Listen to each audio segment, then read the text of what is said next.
Les gamins qui ont fait.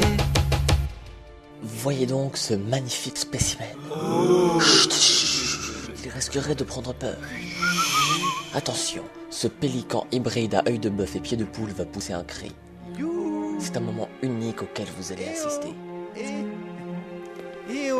Veuillez m'excuser, mais ne faudrait-il point me présenter? Ah bah bravo, il s'est enfui. Hein? Et vous m'envoyez contrit, mais bon, on pourrait commencer? Bon, voici Ghibli Mixte. JBX! Il crée une saga sur une poignée d'aventuriers assez hors du commun. Oui. J'extériorise ainsi une grande partie de toutes mes lubies. Ou la schizophrénie aiguë. Et cela peut différer selon les opinions. Alors, ouais. pour mieux le connaître, voici quelques petits détails sur sa vie. Non, oh! Jean-Benjamin Xavier Non. est un fan de médiéval fantastique. Dès l'âge de 10 ans, il est initié au jeu de rôle. J'ai gagné une grosse armure et 10 points de vie et une épée mort. Oh non, mais quel nul! À ses 11 ans, ses parents, en ayant marre de ces jeux de gamins, comme il lui disaient si bien, lui offrirent un dictionnaire d'anagrammes. La rouge. Dommage que je préfère les brunes. Avec des Robert. Cette date fut historique, car il est à noter que ce fut la première et la dernière fois qu'il fit une blague pas drôle. Ah, ça va, hein? Donc, voyant que ce dictionnaire abrutissait totalement leur fils, Cultivé plutôt. ils réitérèrent chaque année l'opération, mais avec un dictionnaire différent. Jeu de mots, allitération, charade, vers, même les puzzles, j'adore ça. Et en parlant de vers, JB a vécu de grands moments avec eux. Petit, il jouait avec des vers de terre. Plus tard, il acheta des verres de contact. Et bien après, lors de mauvais moments, il alla vider des verres de whisky. Et ton verbiage verbeux ne m'a pas verni. Bah, le mieux, c'est le pastis. Nous, dans le sud, on boit du pastis, hein. Mais qu'est-ce que tu fous là, toi? Je t'avais dit de pas venir. Ah, j'aurais jamais dû te donner la date et l'heure de l'interview. C'est qui lui? On s'en fout. Sécurité! Emmenez-le! De toute façon, je comptais pas rester dans un endroit où il y a pas de pastis. Je me barre. C'est pourri. Désolé, JBX, je pense que cet incrustateur est maîtrisé. Vous êtes vachement bien organisé, hein? Certains perturbateurs arrivent parfois à passer la maille du filet. Enfin bon, continuons. Donc, après plusieurs années d'essais infructueux, les parents de Jacques-Baptiste Xylophone décident de le mettre à la porte, se disant que de toute façon, il n'en tirerait rien de bon. Bon, maintenant, feston. Tu fais tes valises et tu te casses. Pitié, ne me laissez pas. Je serai seul, nu, j'aurai froid. C'est pas crédible, hein? Si, c'est bon, t'inquiète. Arpentant les rues en quête de destin, il recherchait toujours ce dictionnaire entre ses deux mains.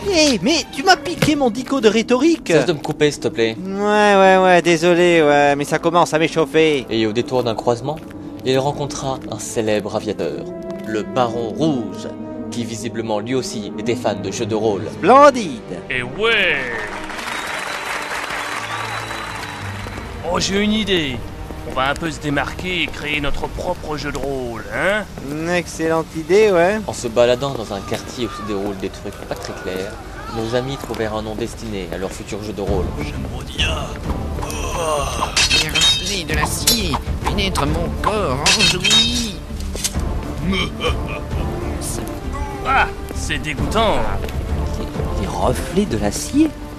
Bon sang, mais c'est bien sûr! Quoi, qu'y a-t-il? Le titre, ça pourrait être reflet d'acier. Et il en fut ainsi. Mais plus tard... Bon, Baron, j'en ai marre. Les jeux de rôle, c'est bien, mais j'ai envie d'autre chose. Ah, petit coquin, va. Quoi? Non, rien. Une tricheliade. Hein? Quoi? Non, rien. Bon, je disais que je voulais autre chose. Et de quoi donc? Eh bien, j'ai ouï dire qu'un jeune trentenaire avait créé une saga MP3ique. Ah bon? Le fils de Jack Lang, un certain John, si je ne m'abuse, qui conte les aventures d'un groupe dans un donjon. Sympathique. Et... tu veux faire quoi, toi? Une parodie de nos persos, hein? Reflet d'acier en serait le thème. Bon. Vas-y, donc, allez, hop, fais-moi rire. Il fallut trouver l'aventure. Le côté authentique d'une belle quête mystérique. On dit pas mystérieuse? La ferme. Les persos. Ouais, bon ben ça c'est facile, on prend les nôtres. Inspire-toi d'une équipe déjà existante. Mais je ne veux pas reprendre l'équipe de Nullbuck. Ouais. Mais je non, mais en plus un truc en huck, non, un truc en huck, non, y a pas. Ah, je Non. savais bien que tu n'arriverais pas à trouver des rimes avec Nullbuck. Mais